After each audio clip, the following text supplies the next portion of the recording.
Hello guys, তোমরা সবাই কেমন আছো? আশা করি ভালো আছো। তো কদিন তো বাবা বাড়িতে এসেছি, তো তোমরা জানোই। তো বাবাদের বাড়ির চারদিকটা দেখো, এই যে সজনা গাছ, বেল গাছ, নিম গাছ, নারকেল গাছ, তারপরে সবেদা গাছ, এখানে আছে তেঁতুল গাছ। দেখো কাছ থেকে নারকেল পাড়া যাবে, নারকেল গাছ থেকে। এই দেখো চারদিকের পরিবেশটা কত সুন্দর।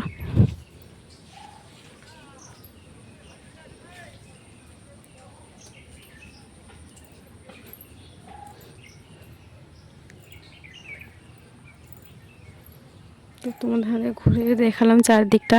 ভালো লাগলে প্লিজ লাইক সাবস্ক্রাইব করে দেবে।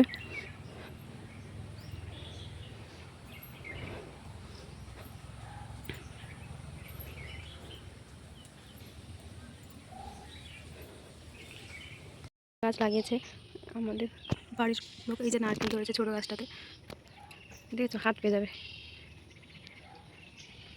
তো কেমন লাগলো তোমাদেরকে? এখানে পেঁপে গাছ আছে। তোমাদের কেমন লাগলো ভিডিওটা? তো কমেন্ট করে বলবে একবার হলো। এখনও সজনা গাছে ডাঁটা ধরে আছে। এই যে সপেদা গাছে ফলন ধরেছে, সপেদা একটু বড় হোক, দিলে বড় হবে।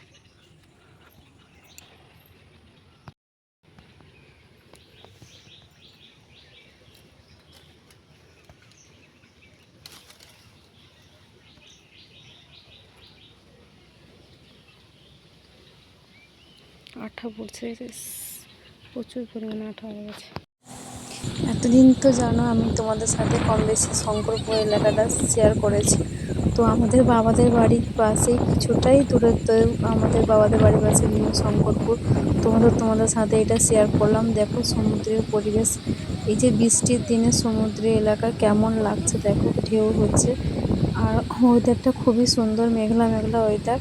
তো আমরা গেছিলাম, আমার বান্ধবী, মেয়ে, দাদার মেয়ে, আমি সবাই গেছিলাম সাইকেল করে ঘুরতে। তো তোমাদের সাথে ভিডিও করে কিছুটা শেয়ার করলাম। দেখো সমুদ্রের পাশে রিলস ভিডিও তোমাদের সাথে আগেই শেয়ার করে দিয়েছি, লং ভিডিও আজকে শেয়ার করছি। তো দেখো কত পরিমাণে ঢেউ হচ্ছে, ওই জন্য সবাই দূর থেকেই দেখছে, পাশে কেউ যাচ্ছে না, কেন অনেকটাই ঢেউ। দেখে অতটা দূর থেকে বোঝা যাচ্ছে না, কাছে গেলেই বোঝা যাবে। তো ভালো ভালো লাগছিল ওই ওয়েদারটা। আমার লং ভিডিও যে যারা বর্তমান দেখছো, এই এলাকাটা কারা কারা ঘুরতে এসেছো, একবার হলেও কমেন্ট করে জানাবে তোমাদের এই জায়গাটা কেমন লেগেছে। তো নিউ শঙ্করপুরে যেহেতু এখনো আসনি, তো একবার এলেও ঘুরে যাও, জায়গাটা খুবই সুন্দর।